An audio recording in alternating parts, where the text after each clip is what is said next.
Spring, 1963. Millhaven, Mississippi. The morning smelled like red clay and yesterday's rain. Samuel Greer stood at the edge of his field at 5:47 a.m., boots already caked in mud, watching the horizon shift from black to gray to a pale, reluctant orange. He was 34 years old. He had $11 in his coat pocket, 2 children asleep inside a house with a roof that leaked in 4 places, and a wife named Ruth who had not complained once in 11 years of marriage, not because she had nothing to complain about, but because she believed in him more than he believed in himself. The field in front of him was 40 acres of nothing, cracked soil, old furrows from a broken-down plow, a rusted fence line that no longer kept anything in or out, and he had been trying to work this land for 3 years with a second-hand cultivator that needed coaxing every single morning like an old mule with bad knees. Millhaven was the kind of town that didn't appear on road maps unless you were already lost. Population, 412, 1 gas station, 1 general store, 1 church. A grain elevator that closed 2 days a week for reasons nobody ever fully explained. Samuel had come to Millhaven from 3 counties east, following a land deed left to him by an uncle he barely knew. He arrived with a truck, a wife, 2 small children, and no prior connection to anyone in town. That combination, stranger, poor, no history here, made him invisible to most people and a problem to a few.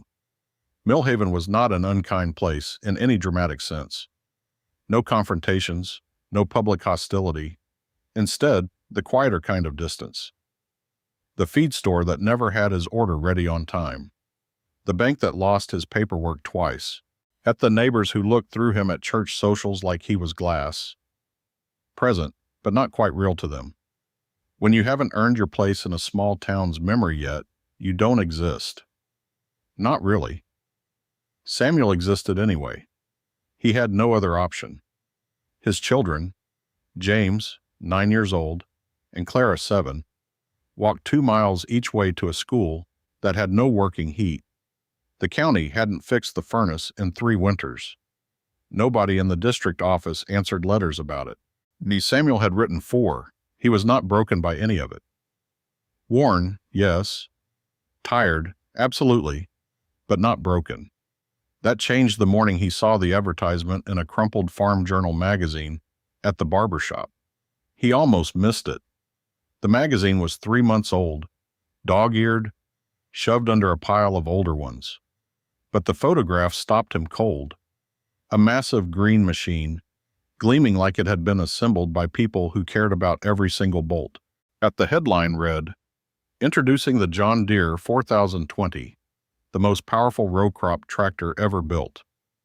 94 horsepower, new synchro-range transmission, direct electric start, hydraulic power beyond anything the market had offered before."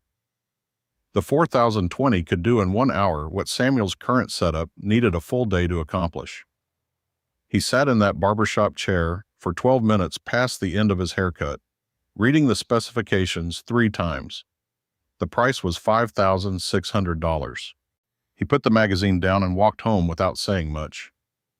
Ruth noticed the silence before dinner.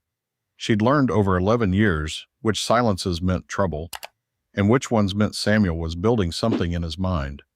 She waited until James and Clara were in bed, then set 2 cups of coffee on the kitchen table and sat across from him.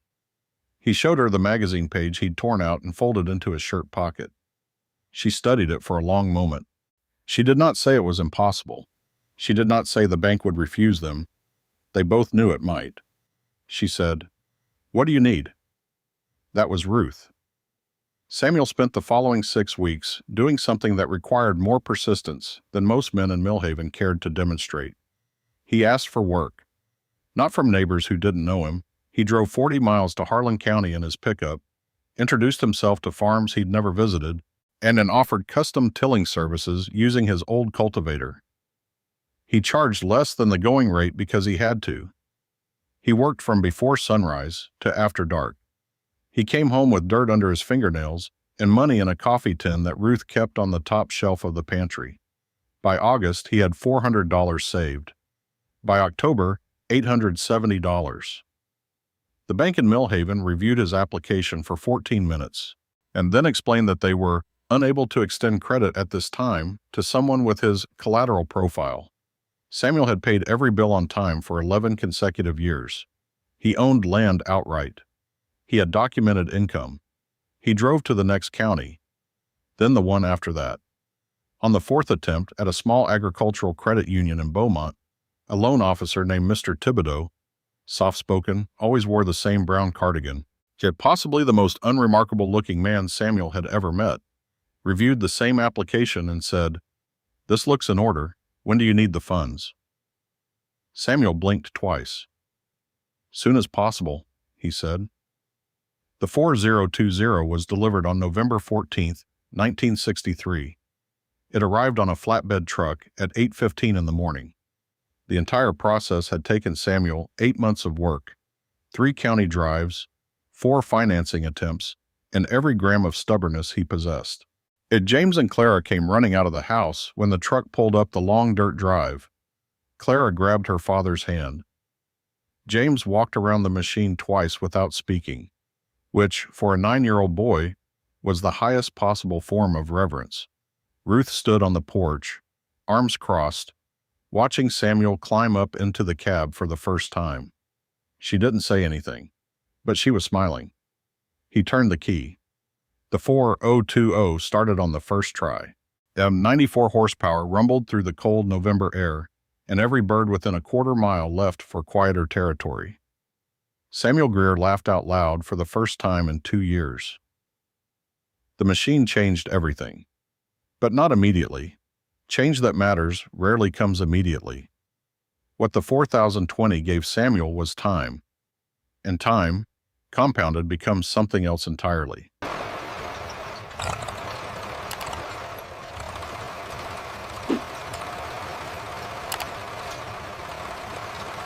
Where his old setup allowed him to cover perhaps 20 acres in an extended day, the 4020 cut that to 6 hours. He began taking custom work contracts from farms he had never been able to service before. He could till, plant, and harvest faster than any other single operator in 3 counties. Word traveled in agricultural communities the way it always has. Slowly, then all at once. By spring of 1964, he had 8 contracted clients. By fall, 14. He hired 2 men, both from neighboring towns where work was even harder to find, and trained them on the equipment. And he paid them above standard rate. He did it because he remembered what it felt like to need work and find every door closed through no fault of your own. By 1966, he had expanded his operation to include grain storage and a small seed supply business. He was providing services across 4 counties. His coffee tin had long been replaced by an account at the same credit union in Beaumont, managed still by Mr. Thibodeau in the same brown cardigan. At the house with the 4 leaking spots in the roof was repaired in spring of 1965, then expanded, then in 1967 replaced entirely with a structure that could hold more than 2 cups of coffee at the kitchen table. James and Clara still walked 2 miles to school. The furnace still didn't work. Samuel had written 6 letters now. None answered, so he fixed the furnace himself. He contracted the repair work, covered the cost from his own pocket, and delivered the invoice to the school district with a short note. "This has been outstanding 3 winters. I've handled it. You're welcome to reimburse if you choose." They did not reimburse. But the furnace worked, and 43 children in Millhaven went through winter without sitting in class in their coats. Nobody publicly thanked him. He hadn't done it for that. The real turning point came in the summer of 1968. The Millhaven's only road into town, a state highway that had been deteriorating since the Eisenhower administration, finally gave out. A section collapsed during a heavy rain, taking a culvert with it. The county said repairs would take 6 to 8 months. That was the optimistic estimate. The collapse cut off access to the grain elevator, the feed store, the school. Farmers couldn't move product. Families had to detour 17 miles each way for basic errands. The Millhaven County Commission held one meeting about it. Then another. Nothing happened. The state highway department sent a letter. The letter said funding had been redirected to another district. Samuel attended the second commission meeting and sat in the back row. 12 people present. When the meeting ended without resolution, he drove home and stayed up until 2 in the morning, with a legal pad, 2 pencils, and a cup of coffee that went cold. He made calls the next morning. He contacted the county's Soil Conservation Service, an agricultural cooperative he had worked with in Beaumont, and a road grader operator named Earl who owed him a favor. He also contacted a state representative's office, not because he expected help, but because he wanted the attempt documented. 6 weeks later, through a combination of private funding, in-kind labor, and equipment that Samuel personally guaranteed with his own business assets, the road was repaired. It took 14 days. Samuel drove the 4020 himself for portions of the grading work. The county engineer came out to inspect on the final day and shook Samuel's hand. The road had been repaired at a combined cost of $11,400. Samuel had covered $6,000 from his own operating account. He never asked to be paid back. When a community watches one man solve a problem they had all declared unsolvable, something shifts. Not immediately. Again, real shifts are never immediate. But the direction changes. A group of Millhaven farmers approached Samuel in early 1969 about a cooperative buying arrangement to lower input costs for everyone. He agreed to participate. He sat in a folding chair along the wall and offered 3 specific suggestions when asked. 2 were adopted. In 1970, a clinic opened in Millhaven. 1 physician, 2 examination rooms, a waiting area with metal chairs.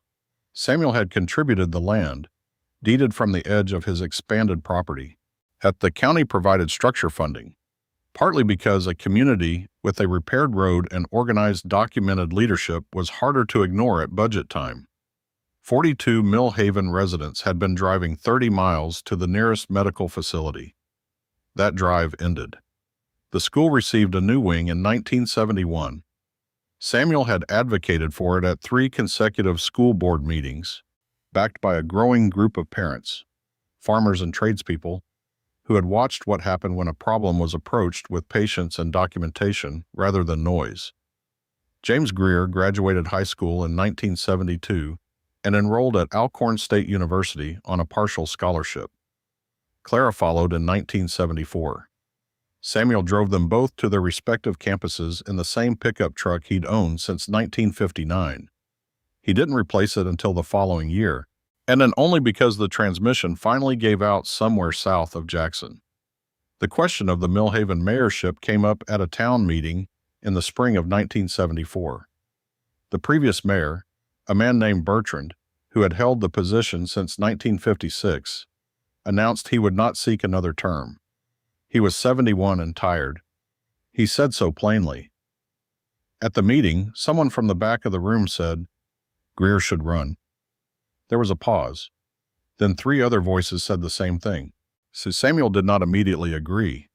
He said he would think about it, drove home, sat in the kitchen with Ruth for 2 hours, and thought about it.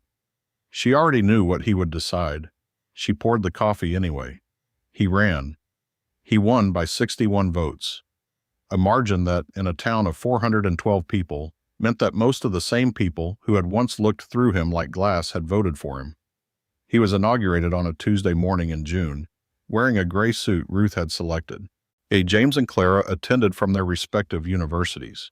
He gave a short speech, 8 minutes, which he had timed the night before. He did not speak about the years of difficulty. He spoke about the road, the clinic, the school wing, the cooperative. He spoke about what Millhaven could become in the next 10 years if it kept moving in the same direction. Nobody needed him to name what had been overcome. They had all been present for it. Chapter Aftermath. Samuel Greer served as mayor of Millhaven for 3 consecutive terms, 12 years in total. Under his administration, the town secured 2 federal infrastructure grants that funded a permanent water treatment upgrade and a community center. The population grew, modestly but steadily, for the first time in 30 years. The John Deere 4020. He purchased in November 1963, remained operational until 1981, when he finally retired it, not because it had failed, but because the farming operation had grown to the point where a fleet was required rather than a single machine. He kept the 4020 in a barn on the original property. He never sold it. James Greer became an agricultural extension agent, working across 3 Mississippi counties. Claire went into public health administration. Both returned to Millhaven for holidays and brought their own families. Ruth Greer, when asked in a 1979 newspaper profile about what she remembered most from the early years, said simply, "The sound of that tractor starting the first morning. It was cold. Samuel was up there laughing. I knew then. Legacy." The story of Samuel Greer and the 4020 is not preserved in any museum. There is no highway named after him, no historical marker at the edge of his old field.